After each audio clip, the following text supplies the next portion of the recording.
Sabíamos que eras una interesada desde el día que apareciste. 5 años lo ordeñaste, vieja sinvergüenza. Esas palabras acaban de salir de la boca de mi hijastra mientras firmo los papeles que me quitan todo.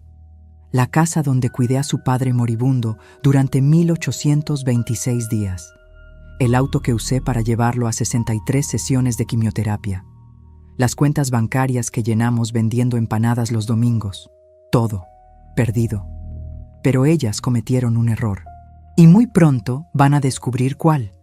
Esta es la historia de cómo 2 hijastras ingratas intentaron robarme mi vida. Y cómo la justicia se sirve en silencio. Tengo 61 años y mis manos tiemblan mientras sostengo este bolígrafo frente a los papeles que me quitarán todo. La notaría huele a madera vieja y a café recalentado. Son las 4:23 de la tarde de un martes que jamás olvidaré. Frente a mí, Daniela y Gabriela, las hijas de Ricardo, mi esposo que murió hace 2 días, me miran con una mezcla de desprecio y triunfo que me quema la piel. Daniela, la mayor, tiene 42 años y usa un traje gris que nunca le vi cuando su padre agonizaba en esa cama de hospital. Gabriela, de 38, se pinta las uñas de rojo mientras espera que yo firme. Rojo como la sangre que siento bombeando en mis oídos. El abogado del juez carraspea. Es un hombre delgado, de anteojos gruesos, que no me mira a los ojos cuando habla. Me extiende una pluma azul, una pluma barata de esas que regalan en los bancos. Con esta pluma voy a firmar que renuncio a la casa donde cuidé a Ricardo durante 1826 días. Con esta pluma voy a entregar el automóvil que manejé para llevar a mi esposo a 63 sesiones de quimioterapia. Con esta pluma voy a ceder las cuentas bancarias que tienen el dinero que Ricardo y yo ahorramos vendiendo empanadas los domingos en la feria del barrio. Daniela se inclina hacia mí.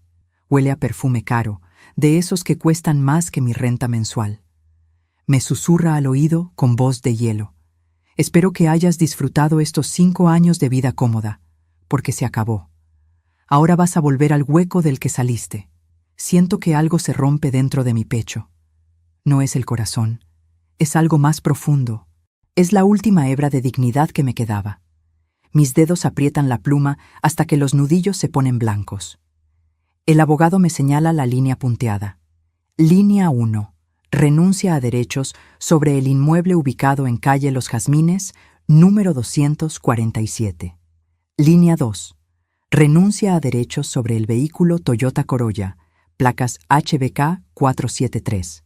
Línea 3. Renuncia a derechos sobre cuentas de ahorro y fondos de inversión. Firmo. Firmo con lágrimas que me caen sobre el papel y manchan la tinta. Firmo mientras Gabriela suelta una risita corta, como un ladrido. Firmo mientras el notario golpea su sello sobre cada página con un sonido seco que retumba en mis huesos. El abogado de ellas, un tipo gordo con corbata mal anudada, sonríe satisfecho. Recoge los papeles como quien recoge billetes del suelo. Daniela se pone de pie. Me mira desde arriba, porque yo sigo sentada, porque mis piernas no responden. Tienes hasta el viernes para sacar tus cosas de la casa. Deja las llaves en la mesa de la cocina. Y ni se te ocurra llevarte nada que no sea tuyo. Se da la vuelta. Sus tacones repiquetean contra el piso de cerámica. Gabriela la sigue, guardando su teléfono celular en la cartera. La puerta de la notaría se cierra con un golpe que me deja sola con el notario y su secretaria, una mujer joven que me mira con lástima. Pero esperen un momento. Déjenme presentarme como es debido, porque ustedes merecen saber quién soy yo antes de juzgarme, antes de preguntarse por qué una mujer se deja humillar así, antes de pensar que soy tonta o débil o que merecía esto. Me llamo Patricia Solís. Tengo 61 años recién cumplidos. Nací en un pueblo pequeño de la provincia donde las casas son de adobe y las calles no tienen nombre, solo números. Soy la menor de 6 hermanos. Mi padre era albañil y mi madre lavaba ropa ajena para ayudar con los gastos. Aprendí a trabajar antes de aprender a leer. A los 8 años ya sabía planchar camisas sin quemar la tela. A los 12, cocinar para 10 personas con medio kilo de arroz y un poco de imaginación. Me casé la primera vez a los 19 años, con un hombre que resultó ser bueno para las promesas y malo para todo lo demás. Tuvimos 2 hijos. Él se fue cuando el menor tenía 4 años, dejándome con una deuda en el almacén del barrio y un colchón viejo como única herencia. Trabajé limpiando casas, vendiendo cosméticos puerta por puerta, haciendo tortas por encargo. Mis hijos crecieron fuertes, estudiaron con becas, se fueron a vivir a otras ciudades. Hoy tengo 4 nietos que veo una vez al año si tengo suerte. Conocí a Ricardo hace 7 años en la iglesia del barrio San Martín. Él era viudo desde hacía 3 años. Su esposa había muerto de un infarto fulminante mientras tendía ropa en el patio. Ricardo tenía 62 años entonces, cabello cano, manos grandes de trabajador y una tristeza en los ojos que reconocí porque era igual a la mía. Era dueño de una ferretería pequeña pero bien puesta en la avenida principal. Vivía solo en una casa de 3 habitaciones que olía a encierro y a comida recalentada. Nos hicimos amigos primero. Tomábamos café después de misa. Él me contaba de sus hijas, que vivían lejos y lo llamaban poco. Yo le contaba de mis hijos, que también vivían lejos y llamaban poco. Nos reímos de esa coincidencia amarga. 6 meses después, me pidió que fuera su compañera. No usó palabras bonitas. Me dijo: Patricia, estoy cansado de estar solo. Tú también estás cansada. ¿Por qué no nos acompañamos? Acepté. Nos casamos por civil un sábado lluvioso de abril. Su hija Daniela vino a la boda, pero se fue antes del almuerzo. Gabriela ni siquiera contestó el teléfono. Los primeros 2 años fueron tranquilos. Yo ayudaba en la ferretería, atendiendo la caja, ordenando el inventario. Ricardo era un hombre de rutinas.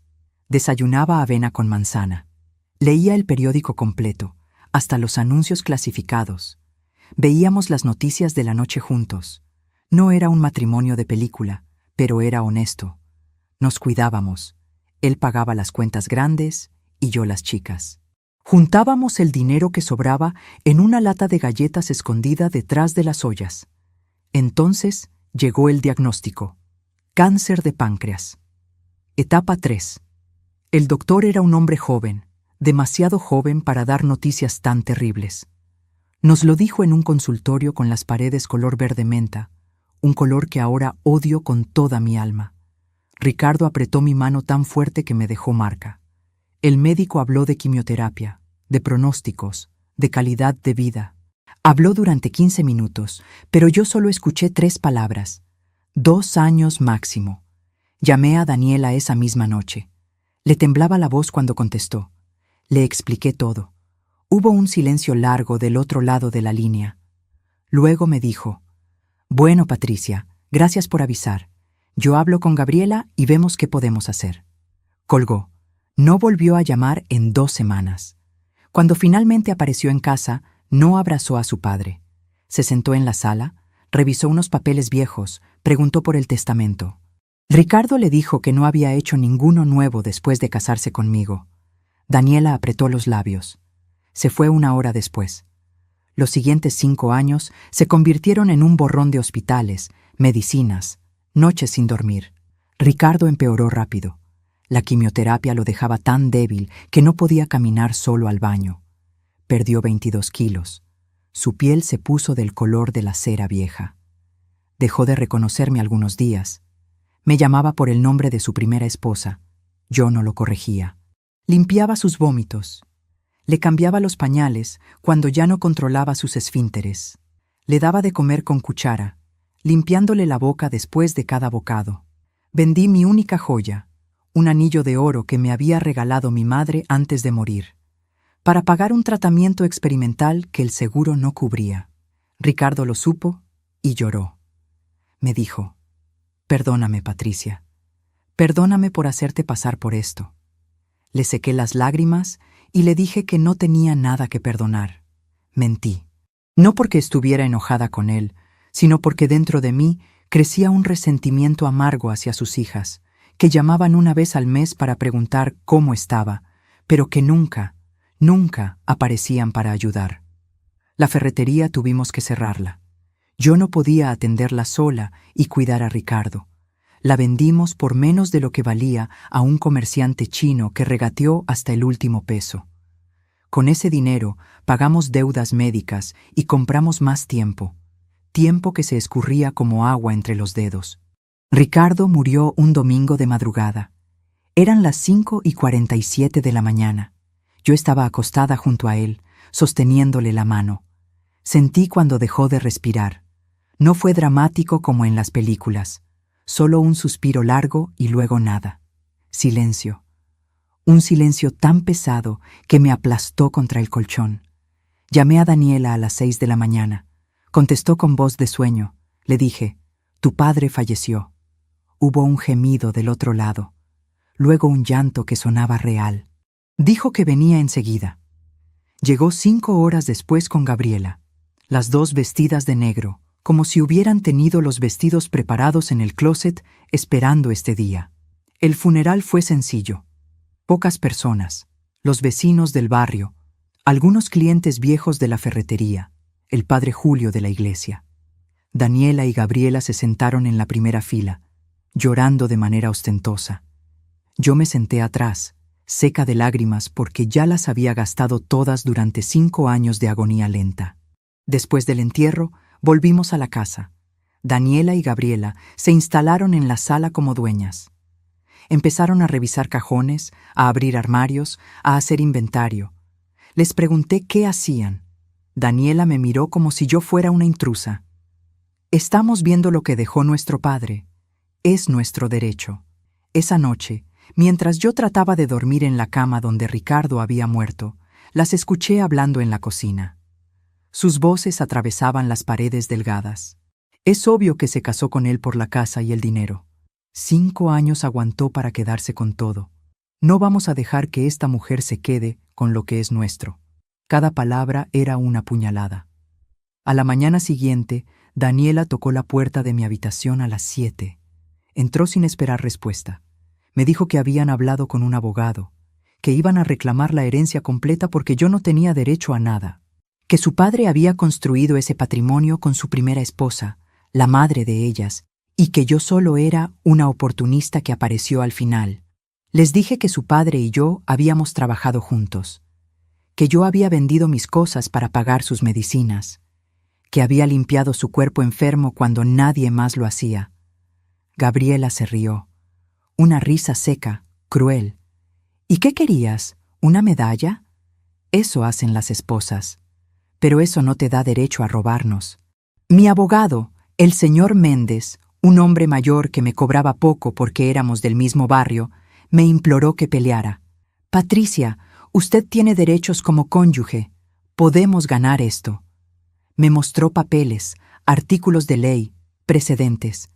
Pero yo estaba tan cansada, tan infinitamente cansada. Les dije, está bien, doy todo. La casa, el auto, las cuentas, todo es suyo. El señor Méndez me miró como si me hubiera vuelto loca. Daniela y Gabriela se miraron entre ellas, sorprendidas. Luego sonrieron. Esa sonrisa de llenas que acaban de encontrar un cadáver. Y así llegamos a hoy. A esta notaría. A estos papeles firmados con mis lágrimas. A este momento donde parece que lo perdí todo. Pero hay algo que ellas no saben. Algo que Ricardo hizo en sus últimos días de lucidez. Algo que cambiará todo. El notario me mira con lástima mientras guarda los documentos. Me pregunta si estoy segura, si no quiero reconsiderar. Niego con la cabeza. Me pongo de pie con dificultad. Mis rodillas crujen. Salgo de la notaría hacia la calle donde el sol de la tarde me ciega. Camino despacio, como caminan las personas viejas que han perdido todo. Pero mientras camino, una sonrisa pequeña, casi imperceptible, se dibuja en mis labios. Porque ellas cometieron un error fatal, y muy pronto van a descubrirlo. Sigo caminando. Mis manos ya no tiemblan. Por primera vez en 3 semanas, siento algo parecido a la paz. Porque yo sé algo que ellas ignoran. Y ese conocimiento es lo único que necesito para sobrevivir estos últimos días de humillación. Pero estoy adelantándome. Déjenme contarles cómo llegué hasta aquí. Déjenme contarles la historia completa, desde el principio, para que entiendan por qué hice lo que hice. Para que entiendan que a veces la venganza no es un plato que se sirve caliente ni frío. Es un plato que se sirve en silencio, con paciencia, con la sabiduría de quien ha vivido 61 años y ha aprendido que la justicia no siempre llega gritando. Vuelvo en el tiempo, a ese sábado lluvioso de abril cuando Ricardo y yo nos casamos por civil. Recuerdo que yo usaba un vestido celeste que había comprado en una tienda de segunda mano. Me quedaba un poco grande en los hombros, pero era bonito. Ricardo llevaba un traje café que olía a naftalina. Nos casamos en el registro civil del centro, en una sala pequeña con sillas de plástico naranja y un funcionario que bostezaba cada 2 minutos. Daniela llegó tarde. Entró cuando ya estábamos firmando los papeles. Llevaba jeans rotos y una blusa negra. No me saludó. Abrazó a su padre con frialdad, como quien abraza a un conocido en la calle. Durante la pequeña celebración que hicimos después en un restaurante económico del barrio, se sentó lo más lejos posible de mí. Respondía con monosílabos cuando le hablaba. Revisaba su teléfono cada 30 segundos. Se fue antes del postre alegando que tenía cosas que hacer. Gabriela ni siquiera eso. Cuando Ricardo la llamó para invitarla a la boda, ella le dijo que tenía un compromiso laboral importante. «¿Sabes cómo es esto, papá? No puedo dejar el trabajo así como así». Ricardo colgó el teléfono con los hombros caídos. Intentó disimular la tristeza, pero yo la vi. La vi en cómo apretaba los labios, en cómo se quedó mirando la pared durante varios minutos sin decir nada. Esa noche, nuestra noche de bodas, no hubo romance de película. Cenamos tallarines con salsa que yo había preparado en la mañana. Vimos televisión. Él se quedó dormido en el sofá con la boca abierta. Yo lo tapé con una manta y me fui a dormir a la que ahora era nuestra habitación. La habitación que había sido de él y de su primera esposa. Las sábanas todavía tenían el olor de otra mujer, un perfume floral que me hizo sentir como una intrusa. Pero con el tiempo, esa casa se volvió mía. Cambié las cortinas, pinté las paredes de amarillo claro, planté geranios en el patio. Ricardo me dejaba hacer. Decía que la casa necesitaba vida, que había estado muerta mucho tiempo. Trabajábamos juntos en la ferretería de lunes a sábado. Yo llegaba a las 8 de la mañana, abría la caja registradora, acomodaba los productos nuevos. Atendía a los clientes con paciencia, explicándoles las diferencias entre un tornillo y otro, entre una pintura y otra. Los domingos preparábamos empanadas para vender en la feria del barrio. Yo amasaba desde las 5 de la mañana. Ricardo preparaba el relleno de carne con pasas y aceitunas, la receta de su madre. Hacíamos 200 empanadas cada domingo. Las vendíamos a 5 pesos cada una. 1,000 pesos limpios que guardábamos en la lata de galletas detrás de las ollas. Ese era nuestro fondo de emergencia, nuestro pequeño tesoro. Éramos felices de una manera simple. Él me compraba flores los martes, porque los martes las vendían más baratas en el mercado. Yo le planchaba las camisas dejándolas exactamente como a él le gustaban, con el cuello bien estirado. Compartíamos el periódico en las mañanas. Él leía la sección de deportes, yo la de recetas y consejos del hogar. Los sábados por la noche veíamos programas de concursos en la televisión y gritábamos las respuestas como si nos pudieran escuchar. Daniela nos visitaba 2 veces al año, Navidad y el cumpleaños de Ricardo. Llegaba por unas horas, comía lo que yo cocinaba sin dar las gracias, le daba a su padre un regalo genérico comprado deprisa y se iba. Gabriela era peor. Llamaba cada 3 o 4 meses. Conversaciones de 5 minutos. «Hola, papá. ¿Cómo estás?» «Bien, bien. Yo también». «Sí, el trabajo está pesado. Bueno, te dejo. Te quiero. Chao». Colgaba antes de que Ricardo pudiera contarle algo importante. Recuerdo una Navidad en particular. Yo había cocinado durante 2 días. Pavo relleno, ensalada rusa, budín de pan, ponche de frutas. La mesa estaba preciosa, con un mantel rojo que había bordado yo misma. Daniela llegó a las 9 de la noche, 3 horas tarde. Comió en silencio, mirando su teléfono. Cuando Ricardo intentó contarle sobre la ferretería, sobre un cliente que había vuelto después de años, ella lo interrumpió. «Papá, la verdad es que no me interesan mucho esas historias del negocio. Ricardo se quedó callado el resto de la cena. Yo intentaba compensar ese vacío. Le preparaba sus comidas favoritas. Lo escuchaba cuando necesitaba hablar. Lo acompañaba a sus revisiones médicas anuales. Pero había una tristeza en sus ojos que nunca se iba del todo. La tristeza de un padre que sabía que sus hijas habían seguido adelante con sus vidas y que él se había quedado atrás, olvidado. Luego llegó aquel lunes de marzo.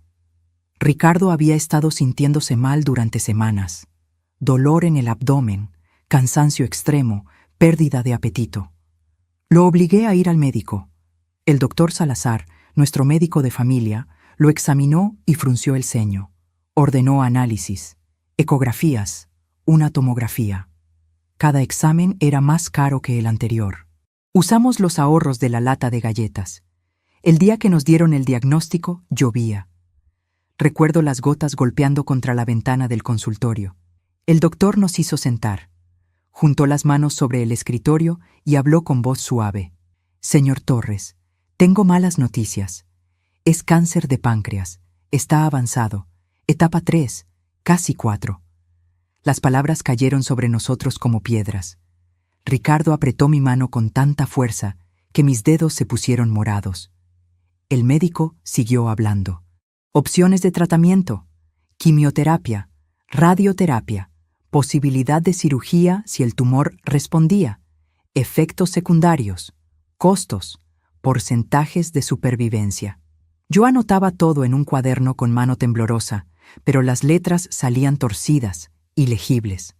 Al final, el doctor nos miró con compasión. En el mejor de los casos, con tratamiento agresivo, estamos hablando de 18 a 24 meses. 2 años. Mi esposo tenía 2 años de vida. Quizás. Salimos del hospital en silencio. Subimos al auto. Ricardo puso las manos en el volante, pero no arrancó. Se quedó mirando al frente durante largos minutos. Luego comenzó a llorar. No eran lágrimas silenciosas. Eran sollozos profundos que le sacudían todo el cuerpo. Yo lo abracé. Le dije que íbamos a pelear, que haríamos el tratamiento, que no nos íbamos a rendir. Esa noche llamé a Daniela. El teléfono sonó 6 veces antes de que contestara. Le conté todo: el diagnóstico, el pronóstico, el plan de tratamiento. Hubo un silencio del otro lado que duró una eternidad. Luego escuché su voz quebrada. Dios mío, no puede ser. Lloró un poco. Me preguntó detalles médicos que yo repetí leyendo de mis notas. Le dije que íbamos a empezar quimioterapia la próxima semana. Ella dijo que hablaría con Gabriela y verían qué podían hacer para ayudar. Esperé esa ayuda durante 2 semanas. No llegó. Ni una llamada, ni un mensaje, nada. Fue Ricardo quien finalmente las llamó. Daniela le dijo que tenía problemas en su trabajo, que su jefe era un tirano, que no podía pedir días libres. Gabriela le dijo que acababa de cambiar de puesto y que no quería dar mala impresión faltando tan pronto. Las dos prometieron visitarlo pronto. Pronto nunca llegó. La primera sesión de quimioterapia fue un infierno. Ricardo vomitó durante 6 horas seguidas. Perdió todo el color de la cara. Temblaba como una hoja. Yo me quedé con él en el hospital, sentada en una silla incómoda junto a su cama, sosteniéndole la mano, limpiándole la boca. La enfermera me dijo que podía irme a casa a descansar. Le dije que no, que mi lugar estaba ahí. Así fueron las siguientes 63 sesiones. Cada martes y viernes durante meses. Yo manejaba el auto, porque Ricardo estaba demasiado débil. Lo ayudaba a caminar desde el estacionamiento hasta el área de oncología. Lo sostenía cuando las piernas le flaqueaban. Me sentaba a su lado mientras le inyectaban esos químicos que mataban el cáncer, pero que también lo mataban a él de a poco. Ricardo perdió el cabello primero, luego las cejas, luego las ganas de comer. Bajó 22 kilos en 4 meses. Su ropa le quedaba enorme. Tuve que hacerle agujeros nuevos a su cinturón porque el más apretado ya no servía. Su piel se volvió gris, como ceniza. Sus ojos se hundieron en las cuencas. Dejó de parecerse al hombre con el que me había casado. La ferretería se volvió imposible de mantener. Yo no podía atenderla sola y cuidar a Ricardo al mismo tiempo. Los clientes empezaron a irse a otras tiendas. Las ventas cayeron. Los proveedores exigían pagos que no podíamos hacer.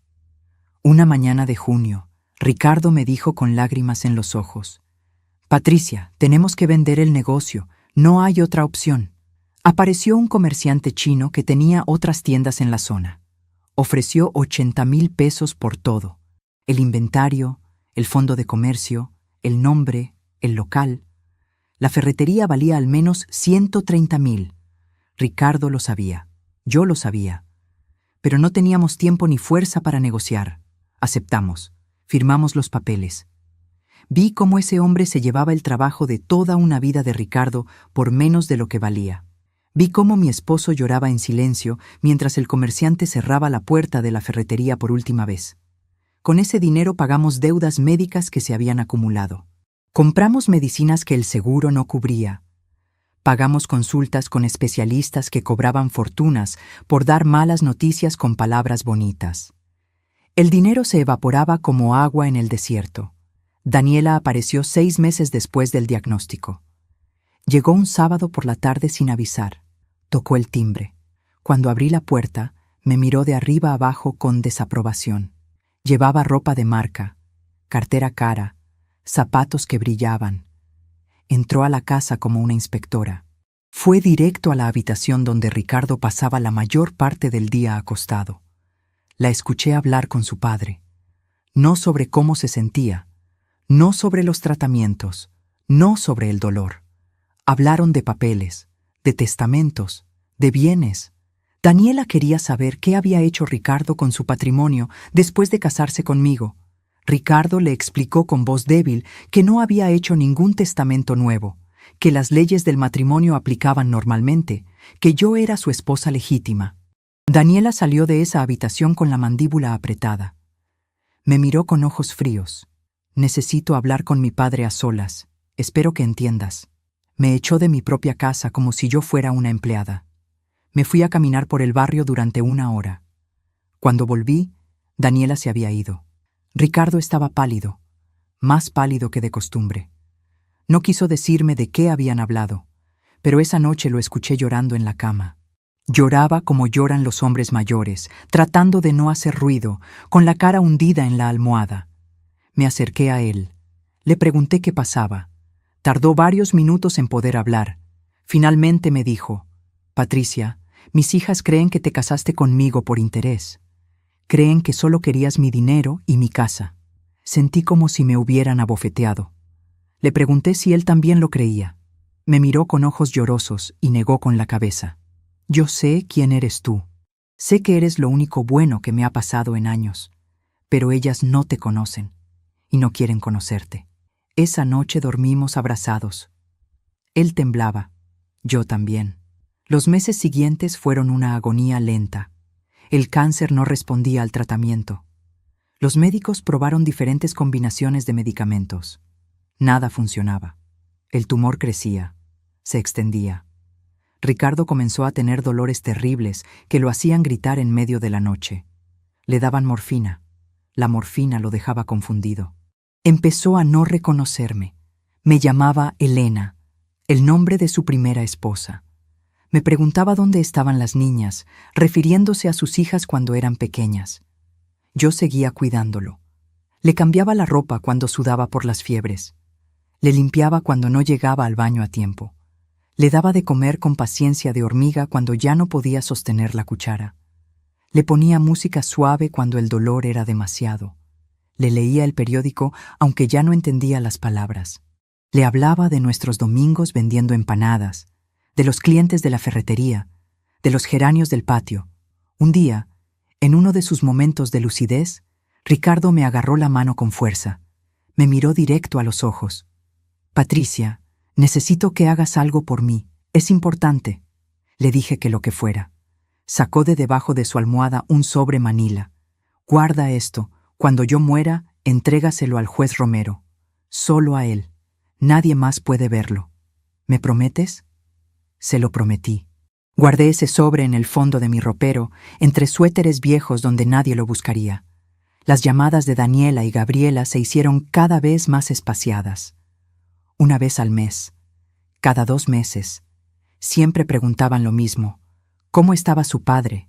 si había cambios en su condición, si había firmado papeles nuevos. Nunca preguntaban por mí, nunca preguntaban si necesitaba ayuda, nunca ofrecían venir a acompañarme aunque fuera un fin de semana. Entonces ocurrió algo que lo cambió todo. Ricardo tuvo una crisis muy grave una madrugada, convulsiones, fiebre altísima. Llamé una ambulancia, lo llevaron a urgencias. Pasó 3 días en terapia intensiva. Los médicos dijeron que probablemente no saldría de esa. Les dije que avisaran a sus hijas. Quería que tuvieran la oportunidad de despedirse. Daniela llegó al hospital 36 horas después. Gabriela 48 horas. Entraron a terapia intensiva vestidas de luto, como si ya hubieran comprado la ropa para el funeral. Yo estaba afuera, sentada en las sillas de plástico del pasillo, con la misma ropa que llevaba desde hacía 2 días. No me había bañado, no había comido, solo había esperado. Cuando salieron de ver a su padre, pasaron junto a mí sin decir palabra. Las seguí, las alcancé en el estacionamiento. ¿Cómo lo vieron?, les pregunté. Daniela se volteó, me miró como se mira a un insecto. Está agonizando. Gracias por avisarnos tan tarde. Le expliqué que les había avisado inmediatamente, que la crisis había sido repentina. Gabriela soltó una risa amarga. Claro, seguro querías que muriera antes de que llegáramos para quedarte con todo sin testigos. Me quedé paralizada. No podía creer lo que estaba escuchando. Daniela se acercó más. Me apuntó con el dedo. Te estamos vigilando, Patricia. No creas que nos engañas. Sabemos lo que eres. Una cazafortunas, una aprovechada. Pero no te vas a salir con la tuya. Se fueron. Las vi subir a sus autos y desaparecer. Volví al hospital. Me senté junto a la cama de Ricardo en terapia intensiva. Sostuve su mano fría. Y por primera vez en 5 años de cuidarlo, de amarlo, de sacrificar todo por él, sentí que algo dentro de mí comenzaba a quebrarse. Ricardo sobrevivió a esa crisis. Los médicos lo llamaron un milagro. Yo lo llamé una maldición disfrazada, porque sobrevivir significaba más sufrimiento, más dolor, más agonía lenta. Lo dieron de alta una semana después con una lista de cuidados paliativos y una receta de morfina que costaba 3,000 pesos cada frasco. Lo llevé a casa en el auto. Iba tan débil que tuve que pedir ayuda a don Ramiro, nuestro vecino, para bajarlo del asiento y meterlo en una silla de ruedas que había alquilado. La casa olía a cerrado, a enfermedad, a muerte esperando. Abrí todas las ventanas. El aire fresco de septiembre entró, pero no pudo limpiar ese olor que ya se había pegado a las paredes. Instalé a Ricardo en nuestra cama. Le puse almohadas extra para que pudiera respirar mejor. Le preparé un caldo de pollo que no quiso tomar. Le di sus pastillas con un poco de agua. Tragó con dificultad. Me miró con ojos que ya no eran los suyos. ¿Dónde está Elena?, preguntó. Elena, su primera esposa. Otra vez la confusión. Le dije suavemente que yo era Patricia, su esposa. Él frunció el ceño como si estuviera tratando de resolver un acertijo muy difícil. Luego cerró los ojos y se durmió. Esa noche no dormí. Me quedé sentada en una silla junto a la cama, vigilando su respiración. Cada inhalación sonaba como papel arrugándose. Cada exhalación como un suspiro de derrota. A las 3:42 de la madrugada, mi teléfono vibró. Un mensaje de Daniela. Mañana vamos a ir a la casa a las 10 de la mañana. Tenemos que hablar de asuntos importantes. Asegúrate de estar ahí. No era una solicitud. Era una orden, como si yo fuera su empleada, como si esta no fuera mi casa también. Sentí rabia subiendo por mi garganta como bilis, pero estaba demasiado cansada para responder. Dejé el teléfono a un lado y cerré los ojos. Dormí 2 horas en esa silla incómoda, con el cuello torcido, soñando con cosas que no recuerdo. A las 10 en punto de la mañana siguiente, el timbre sonó. Abrí la puerta y ahí estaban, Daniela y Gabriela. Pero no venían solas. Las acompañaba un hombre de traje azul marino con un maletín de cuero. «Este es el licenciado Vargas, nuestro abogado», anunció Daniela empujando la puerta y entrando sin esperar invitación. Gabriela la siguió. El abogado entró último, mirando la casa con ojos de tasador. Se sentaron en la sala. En mi sala, Daniela sacó unos papeles de su bolsa. El abogado abrió su maletín. Yo me quedé de pie, con los brazos cruzados, sintiendo como una intrusa en mi propia casa. «Siéntate, Patricia», ordenó Daniela. Me senté en el borde del sofá. El licenciado Vargas habló con voz oficial, como leyendo de un guión. «Señora Solís, mis clientas me han contratado para proteger los intereses de la herencia de su padre. Hemos revisado la situación legal y queremos dejar claras algunas cosas». Sacó documentos, escrituras, títulos, estados de cuenta. Esta propiedad fue adquirida por el señor Ricardo Torres en 1998, durante su matrimonio con la señora Elena Martínez de Torres. Por lo tanto, es parte del patrimonio familiar original. Daniela se inclinó hacia adelante. Lo que el licenciado quiere decir es que esta casa nunca debió ser tuya. Fue de nuestra madre. Papá solo la tuvo en custodia, ahora nos pertenece a nosotras. Sentí como si me hubieran golpeado en el estómago. Traté de hablar, pero Gabriela me interrumpió. El auto también. Las cuentas bancarias también. Todo lo que hay aquí es parte de la herencia de nuestra madre. Tú no tienes ningún derecho sobre nada de esto. El abogado continuó con su voz monótona. Entendemos que usted ha cuidado al señor Torres durante su enfermedad. Eso es admirable. Pero eso no le da derechos legales sobre propiedades que fueron adquiridas antes de su matrimonio. Pausa dramática. Estamos dispuestos a ser generosos. Le ofrecemos 50,000 pesos como compensación por sus servicios de cuidado. A cambio, usted firmará un documento renunciando a cualquier reclamo sobre la herencia. 50,000 pesos. Por 5 años de mi vida. Por 1,826 días limpiando vómito y orina. Por 63 viajes al hospital. Por vender mi único anillo de oro. Por cerrar la ferretería por menos de lo que valía. Por dormir en sillas de hospital. Por aguantar que me llamaran por el nombre de otra mujer. 50,000 pesos. Me reí. Fue una risa corta, sin humor. Daniela frunció el ceño. No veo qué tiene de gracioso. Es una oferta justa. Justa. Esa palabra sonó tan absurda en su boca que me reí otra vez. ¿Justa?, pregunté. 50,000 pesos es justo por 5 años de cuidar a su padre mientras ustedes vivían sus vidas cómodas en otra ciudad. Gabriela se puso de pie. Su voz subió de volumen. ¿Sabes qué? Ni siquiera tenemos que ofrecerte nada. Podríamos echarte a la calle hoy mismo. Deberías estar agradecida de que seamos tan generosas. Generosas. Ahí estaba esa palabra otra vez, usada por personas que no sabían su significado. El abogado intervino. Señora Solís, le sugiero que considere la oferta. Si esto llega a tribunales, puede salir con las manos vacías, y los procesos legales son largos y costosos. ¿Tiene usted dinero para pagar un abogado? Sabía que no. Lo sabía porque había revisado mis finanzas, porque había investigado, porque Daniela y Gabriela habían hecho su tarea. Me puse de pie. Les dije que necesitaba pensarlo, que no iba a firmar nada sin consultar con mi propio abogado. Daniela soltó un bufido. «¿Qué abogado? No tienes dinero ni para comer. Pero como quieras, te damos una semana, 7 días para que firmes o empezamos el proceso legal». Se levantaron. El licenciado Vargas me dejó su tarjeta sobre la mesa. Salieron de la casa dejando un rastro de perfume caro y amenazas. Cerré la puerta. Me apoyé contra ella. Mis piernas temblaban. Caminé hacia la habitación donde Ricardo dormía profundamente, drogado con morfina. Me senté en la cama junto a él. Lo miré. Este hombre que había sido mi compañero, mi amigo, mi responsabilidad. Este hombre por el que había sacrificado todo. Este hombre cuyas hijas me trataban como basura. Algo se rompió dentro de mí en ese momento.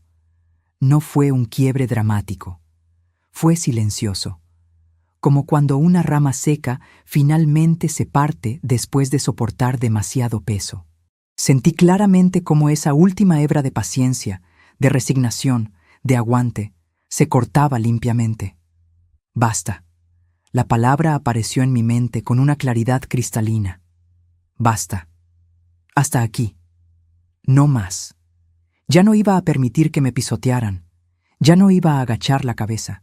Ya no iba a aceptar migajas mientras ellas se quedaban con el banquete.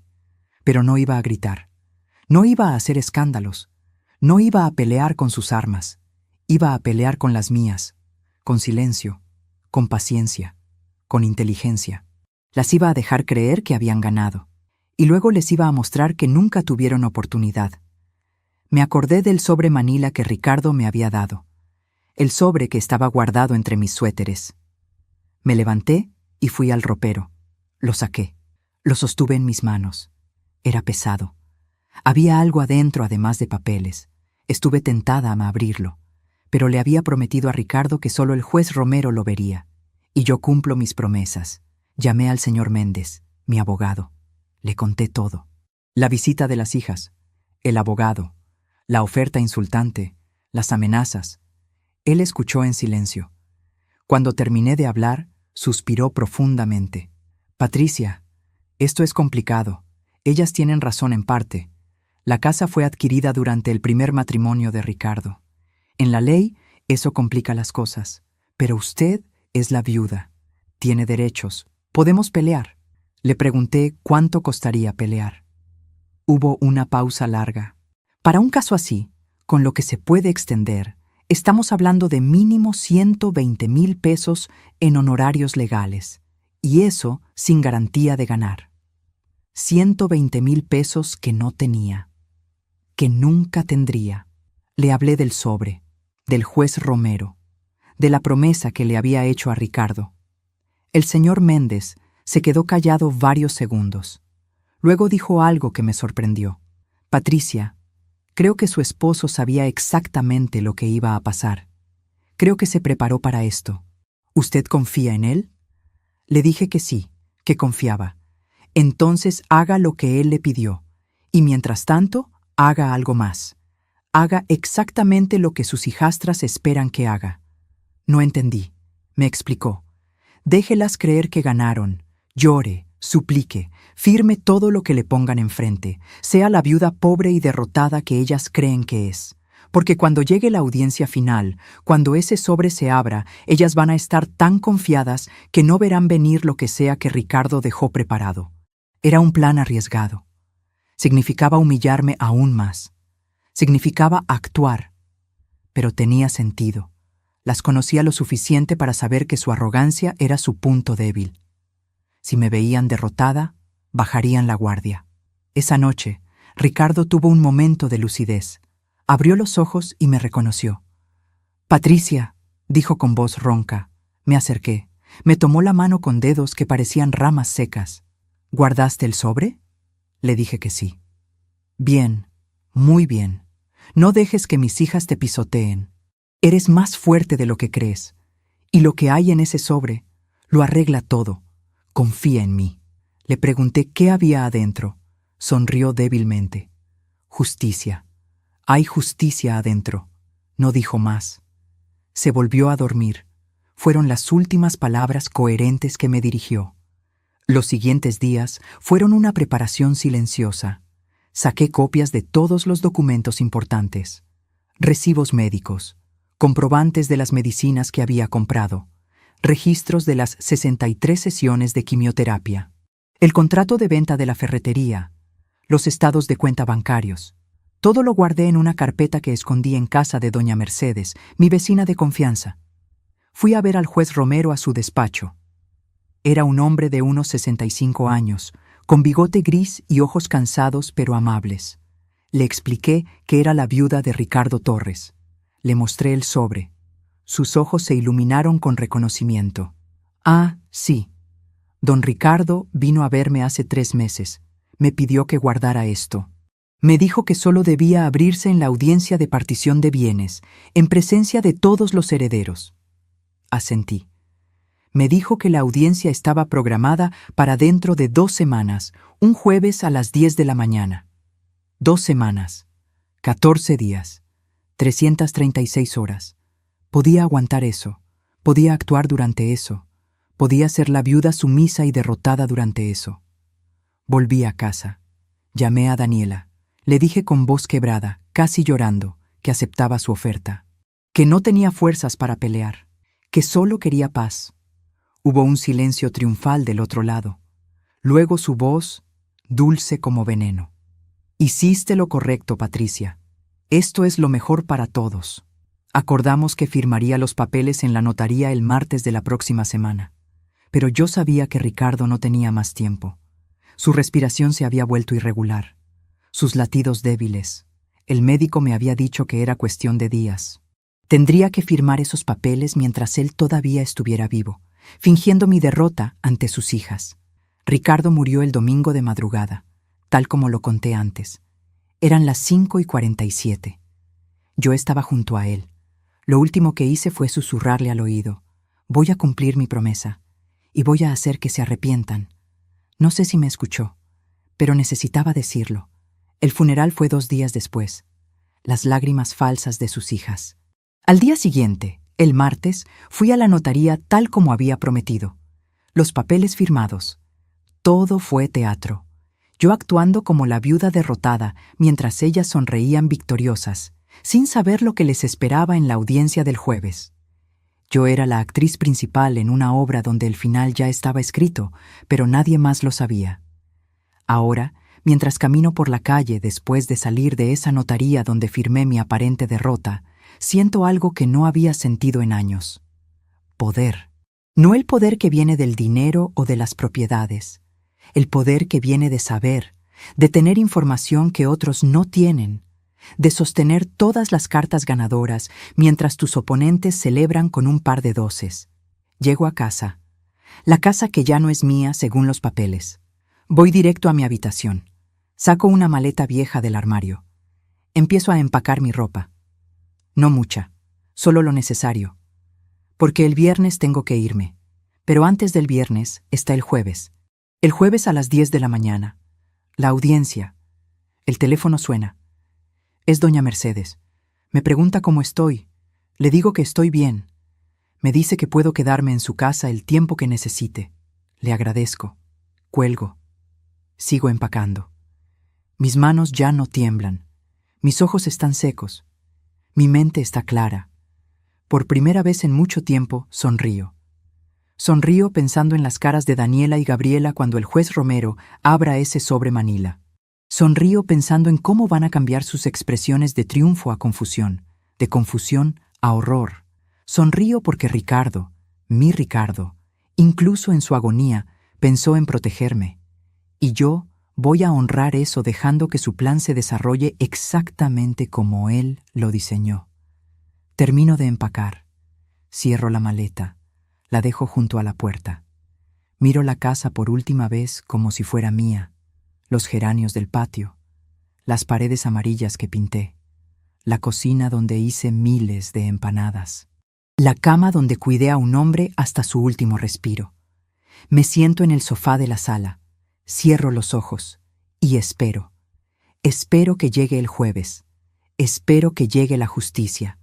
Espero que llegue el momento en que esas 2 mujeres arrogantes aprendan que la dignidad no se mide en casas, ni en autos, ni en cuentas bancarias.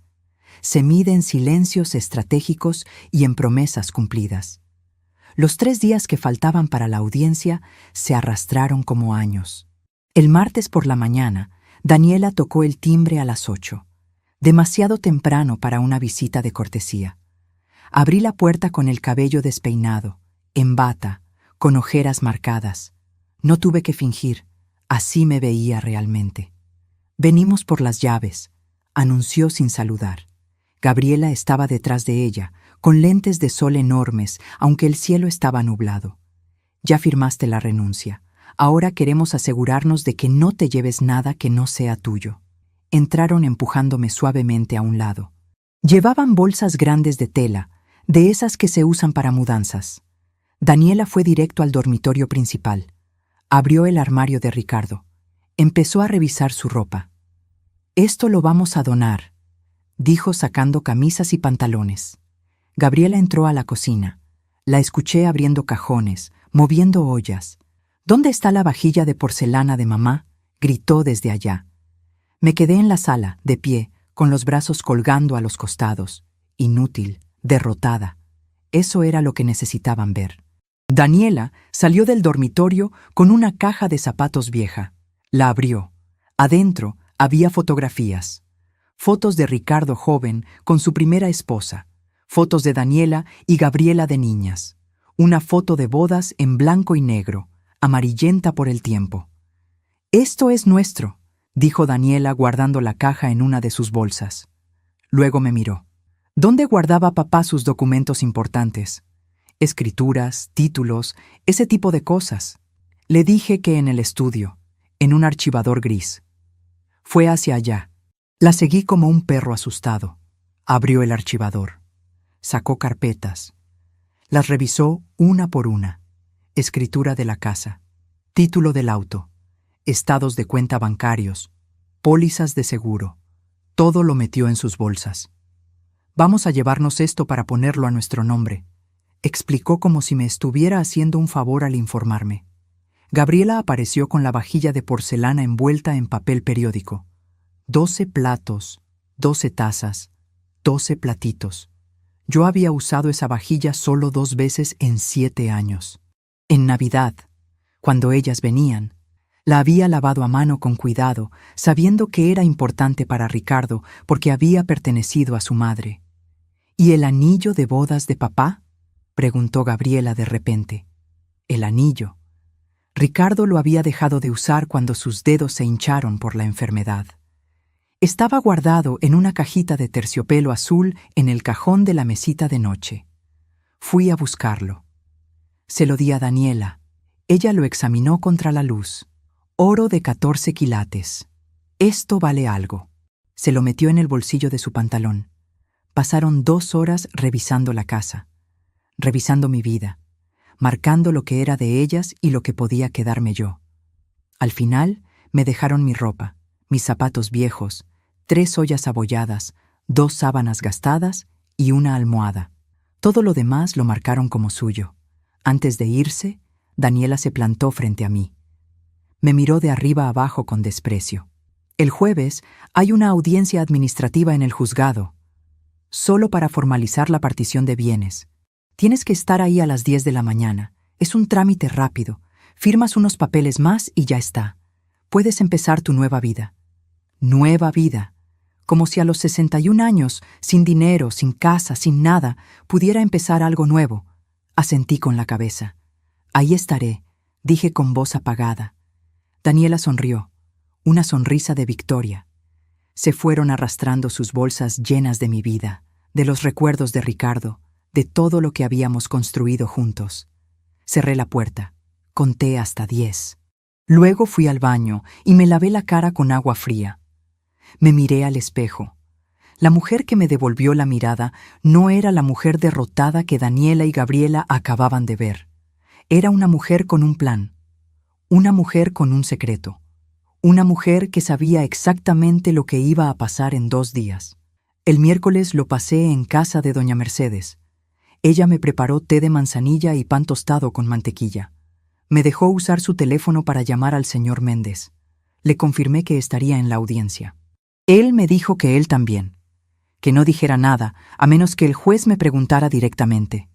Que dejara que el sobre hablara por mí. Esa noche casi no dormí.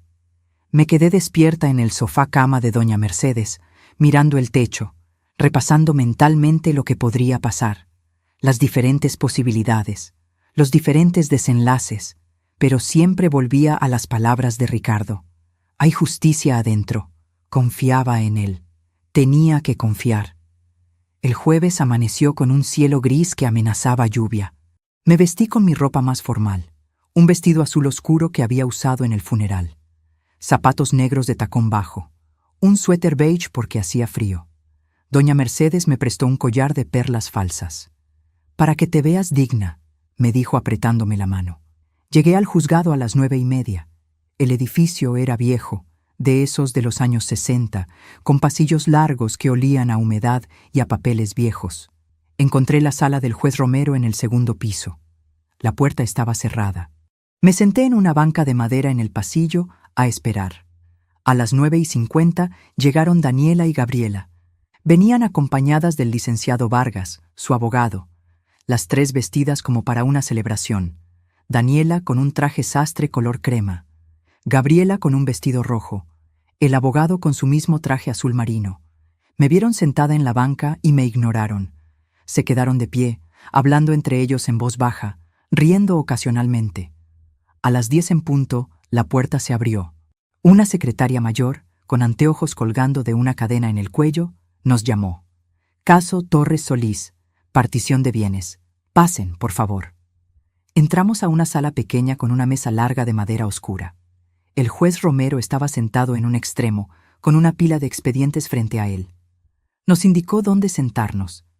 Daniela y Gabriela a un lado de la mesa con su abogado, yo al otro lado con el señor Méndez, que había llegado justo a tiempo. El juez abrió el expediente, leyó en voz alta. Caso número 34582. Partición de bienes del difunto Ricardo Torres Méndez. Presentes, herederas forzosas, Daniela Torres Martínez y Gabriela Torres Martínez. Viuda, Patricia Solís de Torres. Daniela se inclinó hacia adelante. Su señoría, este es un caso muy sencillo. La señora Solís ya firmó documentos renunciando a todos los derechos sobre la herencia. Solo necesitamos formalizar eso aquí. Le pasó al juez una carpeta con los papeles de la notaría. El juez los revisó con calma, demasiada calma. Se tomó 5 minutos largos leyendo cada página. Finalmente levantó la vista. Veo que efectivamente hay una renuncia firmada, pero tengo aquí algo más. Abrió un cajón de su escritorio. Sacó el sobre manila. El sobre de Ricardo. Daniela frunció el ceño. ¿Qué es eso? El juez Romero la miró con severidad. Esto es un documento que el señor Ricardo Torres me entregó en mano hace 3 meses, cuando aún estaba en uso de sus facultades mentales. Me dio instrucciones específicas de abrirlo solo en esta audiencia, en presencia de todos los herederos. Puso el sobre la mesa. Era más grande de lo que recordaba, más pesado. Gabriela se rió nerviosa. Seguramente es algo sin importancia. Papá estaba muy enfermo, confundido. El juez la interrumpió. El señor Torres vino acompañado de su médico de cabecera y de un psiquiatra forense que certificó que estaba en pleno uso de sus facultades mentales. Este documento tiene total validez legal. El licenciado Vargas intervino. Su señoría, con todo respeto, si es un testamento, debió pasar por el proceso correspondiente. El juez lo cortó con un gesto de mano. Licenciado, cuando abra este sobre usted entenderá por qué no pasó por ese proceso. Ahora, si todos están listos, procederé. El silencio en la sala era tan denso que podía tocarse. El juez rompió el sello lacre del sobre. El sonido fue como un disparo en la quietud. Metió la mano. Sacó primero una memoria USB, luego varios papeles doblados y finalmente algo que hizo que mi corazón se detuviera. Un sobre más pequeño con mi nombre escrito con la letra temblorosa de Ricardo. El juez conectó la memoria USB a su laptop. Giró la pantalla para que todos pudiéramos ver. Apretó play y ahí estaba él, Ricardo, mi Ricardo, sentado en una silla, con el cabello ralo, la piel pálida, pero con los ojos claros y lúcidos. La fecha en la esquina de la pantalla decía 3 meses atrás. La voz de Ricardo salió de las bocinas, débil pero firme. Mi nombre es Ricardo Torres Méndez. Tengo 67 años. Estoy grabando esto en presencia del doctor Salazar, mi médico, y del doctor Méndez, psiquiatra. Estoy consciente, estoy cuerdo, y esto es mi última voluntad. Daniela se puso rígida. Gabriela dejó de jugar con su teléfono. El abogado se ajustó los lentes. Yo contuve la respiración. Ricardo continuó. Mis hijas Daniela y Gabriela están aquí hoy pensando que se van a quedar con todo lo que tengo. Pero hay cosas que ellas no saben. Cosas que necesito decir ahora antes de que sea demasiado tarde. Tosió. Tomó agua de un vaso fuera de cámara. Hace 7 años me casé con Patricia Solís. Mis hijas se opusieron desde el principio. Pensaron que ella estaba conmigo por interés. No la conocieron. No quisieron conocerla. Hizo una pausa. En la pantalla se veía cómo le costaba respirar. Cuando me enfermé, Patricia dejó todo para cuidarme. Vendió su único objeto de valor para pagar mis medicinas. Cerró mi ferretería y la vendió barata para pagar mis tratamientos. Limpió mi cuerpo cuando yo ya no podía hacerlo solo. Me alimentó cuando mis propias manos no podían sostener una cuchara. Durmió en sillas de hospital durante 63 sesiones de quimioterapia. Su voz se quebró. Mis hijas me visitaron 4 veces en 5 años de enfermedad. 4 veces. Llamaron 22 veces. 22 llamadas en 1826 días. Lo conté. Patricia también lo contó. Porque el dolor se cuenta. La ausencia se cuenta. Daniela estaba pálida. Gabriela miraba la mesa. El abogado tragó saliva. Por eso, continuó Ricardo en la grabación, he tomado decisiones. Decisiones que están en los documentos que acompañan este video. La grabación terminó. La pantalla se puso negra. El juez levantó uno de los papeles. Testamento hológrafo, leyó en voz alta, escrito de puño y letra por el señor Ricardo Torres, fechado 3 meses antes de su fallecimiento, certificado por notario público. Empezó a leer. Yo, Ricardo Torres Méndez, en pleno uso de mis facultades, dispongo lo siguiente. Primero, la casa ubicada en calle Los Jazmines, número 247, queda en propiedad absoluta de mi esposa Patricia Solís de Torres. Daniela se puso de pie de golpe. «Eso es imposible. Esa casa es de nuestra madre». El juez la miró con dureza. «Siéntese, señorita Torres. La propiedad fue adquirida durante el matrimonio con su madre, sí, pero su padre tenía pleno derecho de disponer de su 50%. Y eso es exactamente lo que hizo». Continuó leyendo. Segundo, el vehículo Toyota Corolla, placas HBK 473, queda en propiedad de Patricia Solís. Tercero, todas las cuentas bancarias y fondos de inversión a mi nombre quedan en propiedad de Patricia Solís, excepto una cuenta de ahorro con 50,000 pesos que será dividida en partes iguales entre mis hijas Daniela y Gabriela. 25,000 pesos cada una. Eso era todo lo que recibirían, menos de lo que me habían ofrecido a mí como limosna. Pero el juez no había terminado. Levantó otro documento. Adicionalmente, el señor Torres dejó un inventario detallado de todos los gastos médicos de los últimos 5 años. Un total de 280,000 pesos. De esos, Patricia Solís aportó de su propio dinero 120,000 pesos, vendiendo sus pertenencias y usando sus ahorros. Las señoritas Torres aportaron 0 pesos. El silencio era ensordecedor. El juez sacó el sobre pequeño con mi nombre. Me lo extendió. «Señora Solís, esto es para usted». Lo tomé con manos temblorosas. Lo abrí. Adentro había una carta y algo más. El anillo de bodas de Ricardo. El mismo que Daniela me había quitado y se había metido en el bolsillo 2 días atrás. La carta decía: «Patricia, mi amor, mi compañera, mi ángel. Si estás leyendo esto es porque ya no estoy. Perdóname por dejarte sola. Perdóname por no haber hecho esto antes. Pero ahora está hecho. La casa es tuya. El auto es tuyo. El dinero es tuyo. Todo lo que trabajamos juntos es tuyo. Mis hijas tendrán que aprender que el amor no se mide en sangre, sino en presencia.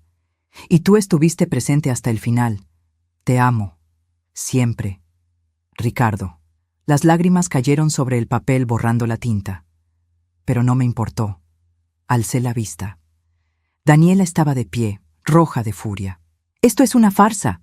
Esa mujer lo manipuló, lo obligó a firmar esto». El licenciado Vargas trataba de calmarla, poniéndole una mano en el hombro. El juez golpeó la mesa con su mazo. «Orden. Señorita Torres, su padre actuó en pleno uso de sus facultades. Hay certificados médicos, hay testimonios, hay un video. Todo está en orden». Miró al abogado. «Licenciado, ¿tiene algo que alegar?». Vargas negó con la cabeza.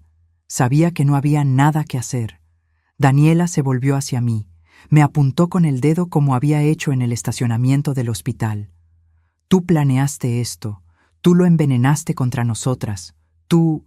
El juez la interrumpió. «Señorita Torres, una palabra más y la sacaré de esta sala por desacato». Gabriela lloraba. No eran las lágrimas ostentosas del funeral. Eran lágrimas de rabia impotente, de vergüenza, de derrota. El juez firmó los documentos. Los selló. La partición queda establecida conforme a la última voluntad del señor Ricardo Torres. Señora Solís, la propiedad de los Jazmines 247. El vehículo y las cuentas bancarias son legalmente suyas. Señoritas Torres, pueden retirar los 25,000 pesos de la cuenta designada en el banco que está especificado aquí. Les extendió un papel. Daniela lo arrugó en su mano. Me miró con un odio tan puro que quemaba.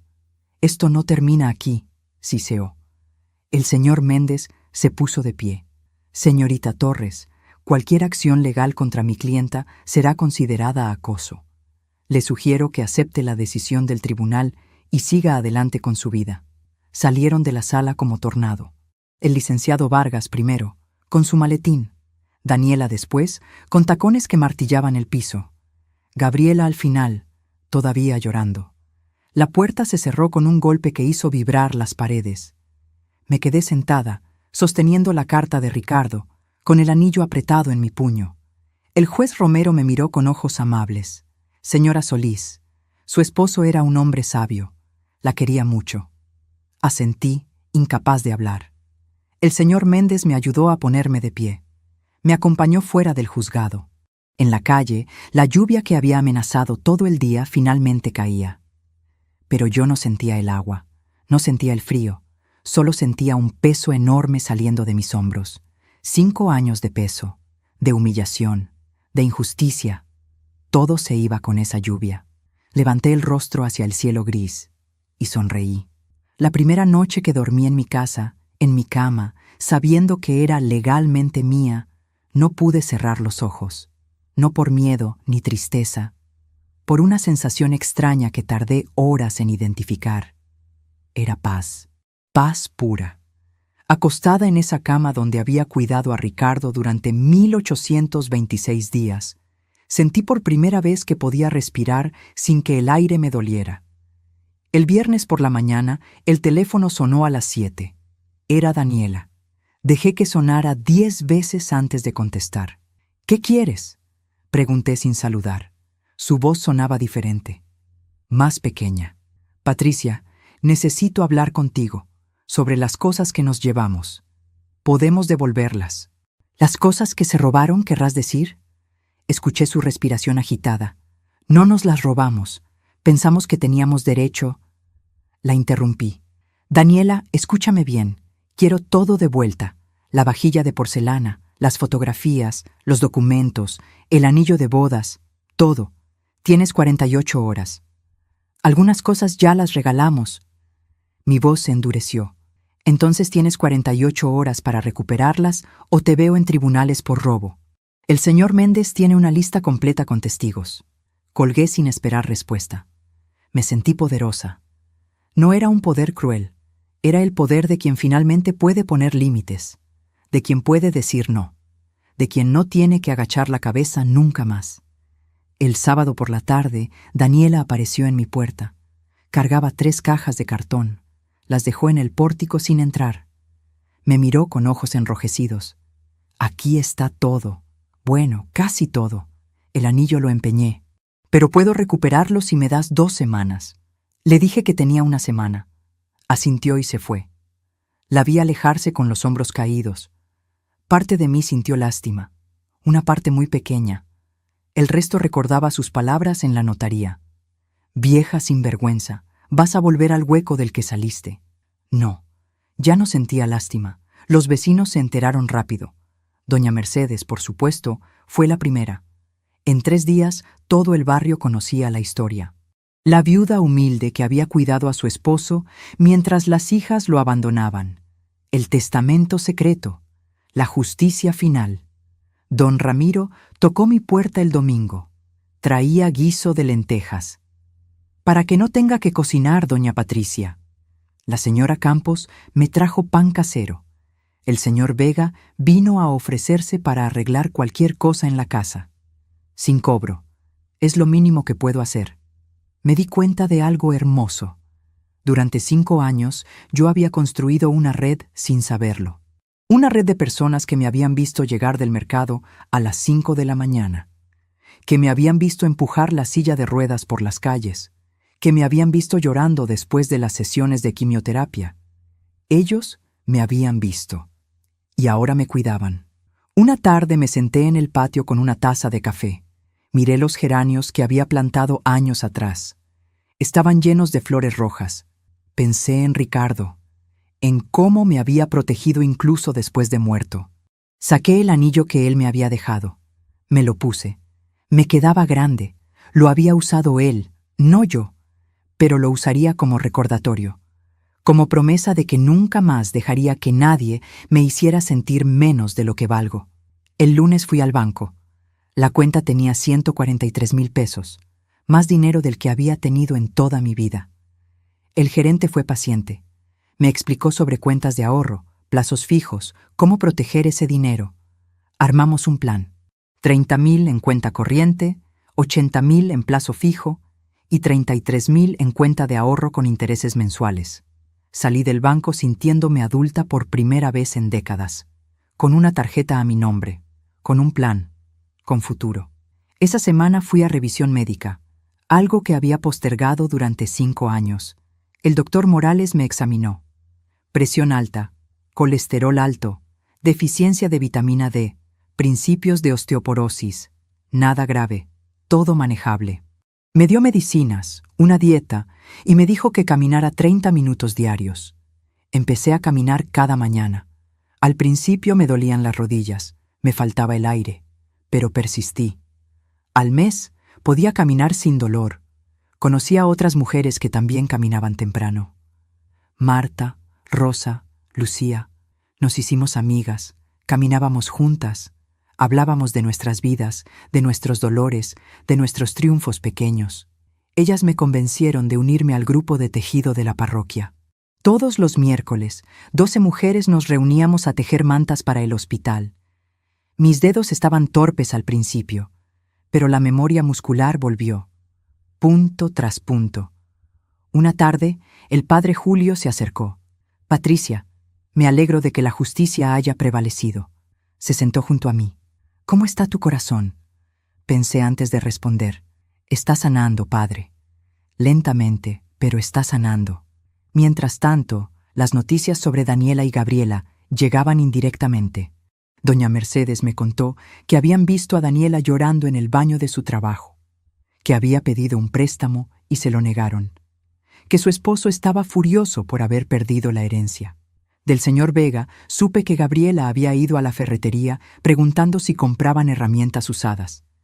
Traía cosas de Ricardo que había escondido. El señor Vega le ofreció muy poco. Ella aceptó. Necesitaba el dinero. No sentí alegría ante su caída, pero tampoco pena. Sentí indiferencia. Y eso era liberador. Ellas ya no tenían poder sobre mis emociones. Ya no ocupaban espacio en mi mente. Una tarde de marzo, 2 meses después de la audiencia, gasté dinero en mí misma. Fui a una peluquería bonita. La estilista me cortó el cabello hasta los hombros. Me puso reflejos caoba. Me maquilló suavemente. Cuando me vi en el espejo, no reconocí a la mujer que me miraba. Se veía viva, se veía más joven, se veía libre. Pagué 200 pesos. Antes me hubieran parecido un desperdicio. Ese día sentí que era la mejor inversión. Salí y caminé por el centro. Compré un vestido verde esmeralda, zapatos nuevos, una cartera, un pañuelo de seda. Gasté 1,300 pesos y no sentí culpa. Sentí alegría. Esa noche cociné algo especial, solo para mí. Pescado al horno con papas y hierbas. Puse la mesa con mantel limpio. Usé la vajilla de porcelana que Daniela había devuelto. Encendí una vela. Me serví una copa de vino blanco. Me senté sola en esa mesa, en mi casa, y comí despacio, saboreando cada bocado. No había prisa, solo yo, mi comida y el sonido de la lluvia comenzando a caer. A mitad de la cena, alcé mi copa hacia la silla vacía. Por ti, Ricardo. Gracias por cuidarme incluso cuando ya no estabas. Gracias por verme cuando nadie más me veía. Después de lavar los platos, me senté en el sillón. Saqué el sobre manila.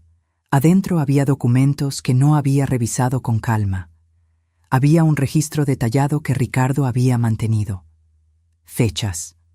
Cada visita de sus hijas. Cada llamada. Cada vez que les había pedido ayuda. Cada vez que habían dicho que no. Lo había documentado todo durante 5 años. También había copias de transferencias bancarias. Dinero que yo había puesto para medicinas. Recibos de las empanadas que vendíamos. Facturas médicas con mi firma. Ricardo había construido un caso de amor demostrado con evidencia, no con palabras, con acciones documentadas, con sacrificios registrados. Lloré leyendo esos papeles, pero no eran lágrimas de tristeza, eran lágrimas de ser vista, de ser valorada. Ricardo me había visto, cada día, cada sacrificio. Los siguientes meses fueron una reconstrucción lenta pero firme. Pinté la casa de amarillo más brillante. Compré cortinas nuevas, plantas para el patio. Arreglé el techo. Cambié el colchón por uno nuevo sin recuerdos de enfermedad. Mis hijos llamaron cuando se enteraron. Roberto me felicitó. Mamá, me alegro de que te hayas defendido. Andrés me ofreció dinero. Le dije que no necesitaba, que por primera vez en décadas estaba bien económicamente. Prometieron visitarme en Navidad. Una tarde de mayo, 6 meses después del funeral, estaba podando los geranios cuando escuché un auto. Levanté la vista. Era Gabriela. Venía sola. Se quedó parada en la vereda antes de abrir la reja. Llevaba ropa simple, jeans, blusa blanca, nada de los vestidos caros de antes. Llegó hasta donde yo estaba. Tenía los ojos rojos. Patricia, dijo con voz quebrada. ¿Podemos hablar? Dejé las tijeras de podar. Habla. Se sentó sin que la invitara. Vengo a pedirte perdón. Por todo. Por cómo te tratamos. Por no valorar lo que hiciste por mi padre. Hizo una pausa. No espero que me perdones. Solo necesitaba decirlo. La miré en silencio. Busqué señales de manipulación. Solo vi cansancio. Solo vi arrepentimiento genuino. ¿Qué pasó, Gabriela? Suspiró profundo. Perdí mi trabajo. Mi esposo me dejó. Estoy en un departamento pequeño que apenas puedo pagar. Y encontré cartas que mi padre me escribió cuando era niña, llenas de amor, y me di cuenta de que lo abandoné, que cuando más me necesitaba, no estuve. Lágrimas cayeron sobre la mesa. Y tú sí estuviste. Y nosotras te tratamos como basura, cuando en realidad eras lo mejor que le había pasado a mi padre en años. Dejé que llorara. Finalmente habló de nuevo. No vengo a pedirte dinero, solo vine a decir que lo siento, y que ojalá algún día puedas perdonarme. La miré a los ojos. Gabriela, tu padre me amó, me cuidó incluso después de muerto. Eso es un regalo que voy a valorar el resto de mi vida, pero no puedo decirte que está todo bien, porque no lo está. Ustedes me hicieron mucho daño. Ella asintió. Se puso de pie. Lo entiendo. Gracias por escucharme. Se dio la vuelta. Algo dentro de mí se movió. Gabriela se detuvo. El perdón no llega en un día, pero quizás con tiempo, quizás podamos tener paz. Me miró con ojos esperanzados. Asentí una vez. Ella se fue. Y sentí que un ciclo se cerraba, no con reconciliación dramática, sino con la posibilidad tranquila de que algún día el veneno pudiera convertirse en indiferencia, y la indiferencia en paz. Esa noche cociné de nuevo. Pescado al horno, copa de vino, vela encendida.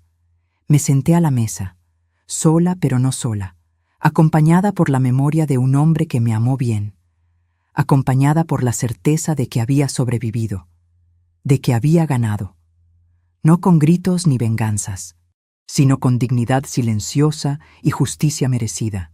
Alcé mi copa hacia el cielo y sonreí. Han pasado 2 años desde aquella audiencia, 2 años desde que el juez Romero cambió mi vida. Hoy es un sábado de otoño. El sol entra por la ventana iluminando la mesa donde desayuno tranquila. Pan tostado con mermelada de durazno, café negro y frutas. Desayuno despacio, sin prisa. sin el peso invisible que cargué durante tantos años. Tengo 63 años ahora. Mi cabello tiene más canas, pero lo llevo bien cuidado. Voy a la peluquería cada mes. Me hago las uñas cada 2 semanas, porque aprendí que cuidarme no es un lujo, es un acto de respeto propio. Es decirle al mundo que valgo. La casa ya no huele a enfermedad. Huele a flores frescas que compro en el mercado. Huele a la comida que cocino. Huele a vida. Las paredes amarillas brillan con pintura nueva. Los geranios crecieron tanto que tuve que podarlos 3 veces este año.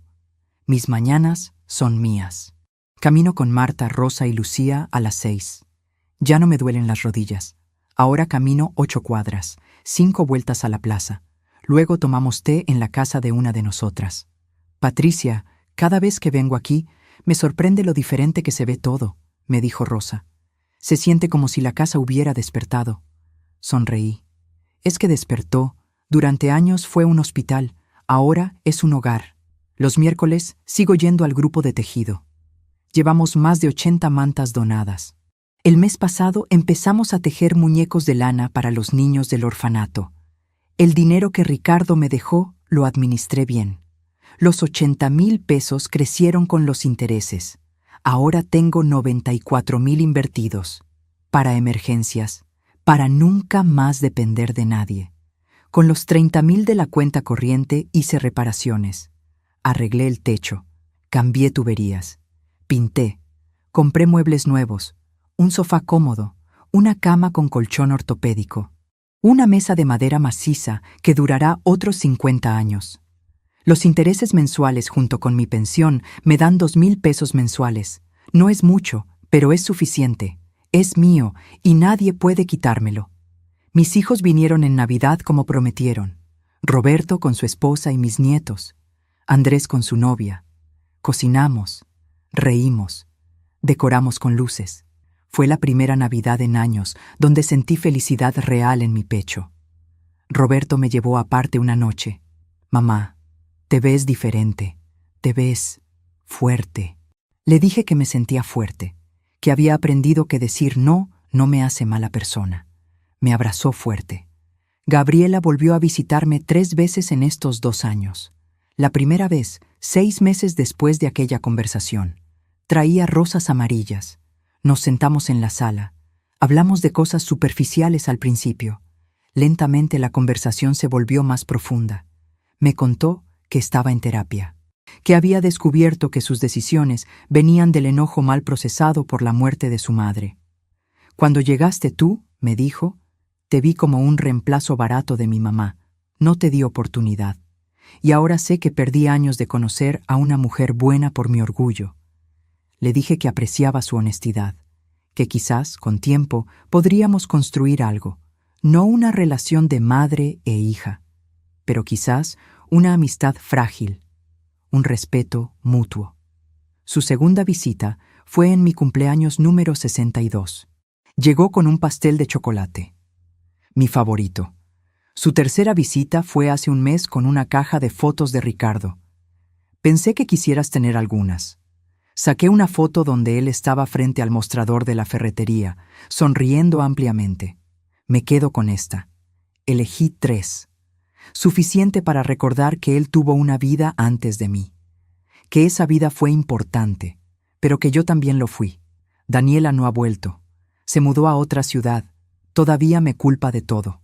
Gabriela me cuenta esto con vergüenza. Le digo que está bien, que no todos sanan. Daniela eligió su camino. Yo elegí el mío. Esta mañana, después de que mis amigas se fueron, me senté en el patio. Miré los geranios, las flores rojas brillantes bajo el sol. Pensé en todo lo que había perdido, en todo lo que había ganado. Perdí 5 años cuidando a un hombre enfermo. Perdí mi anillo de oro. Perdí noches de sueño. Pero gané algo invaluable. Gané la certeza de que soy una mujer de palabra, que cuando amo, amo completo. Gané dignidad. Aprendí que poner límites no es egoísmo, es supervivencia. Aprendí que el silencio puede ser más poderoso que los gritos, que la paciencia estratégica gana batallas que la rabia impulsiva pierde. Aprendí que a los 63 años la vida no se termina, se transforma. Puedo comenzar de nuevo. Puedo elegir cómo gasto mi tiempo. Puedo ser egoísta con mi paz. Y no sentir culpa. Durante años sentí culpa. Culpa de madre, de esposa, por existir. Pero esa culpa venía de lo que me habían enseñado, que las mujeres debemos servir, sacrificar, desaparecer. Ya no creo eso. Ahora sé que merezco existir plenamente. Fui a la habitación. Abrí el cajón y saqué el sobre Manila. Los papeles de Ricardo, el registro de amor en fechas y números. Lo leí otra vez, lentamente. Luego lo guardé de vuelta. Ese sobre es mi tesoro. Pero ya no necesito leerlo cada día, porque llevo esa certeza dentro de mí. Preparé almuerzo, sopa de verduras, arroz blanco, pollo al horno. Cociné más de lo necesario porque a las 4 viene doña Mercedes y le gusta llevarse comida para la cena. Le doy con gusto, porque tengo para dar. Mientras la sopa se cocinaba, me senté con mi diario. Empecé a escribir hace un año. Hoy escribí. Aprendí que la venganza no siempre es dramática. A veces es simplemente vivir bien, es ser feliz.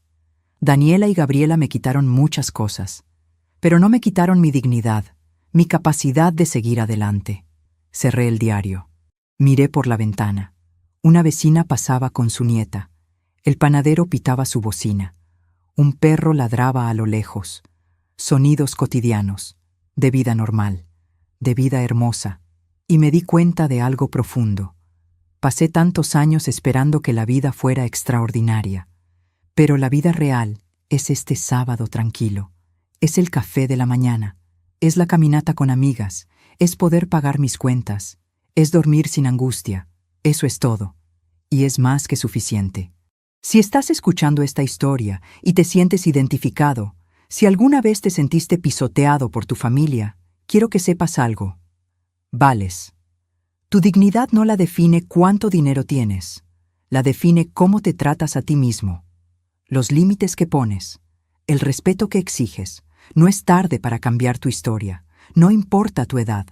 Mientras respires, puedes elegir, puedes decir basta, puedes buscar justicia. Yo lo hice. Y si yo pude, tú también puedes. No te conformes con migajas. No aceptes ser tratado como menos. Los hijos adultos tienen responsabilidades, y si no las cumplen, no es tu fracaso, es el de ellos. Busca ayuda legal si la necesitas. Documenta todo, guarda evidencia. Y no tengas miedo de pelear, de poner límites, pero también aprende a soltar, a perdonar no por ellos sino por ti, porque cargar odio envejece. Yo elegí soltar, no olvido, pero ya no cargo el peso.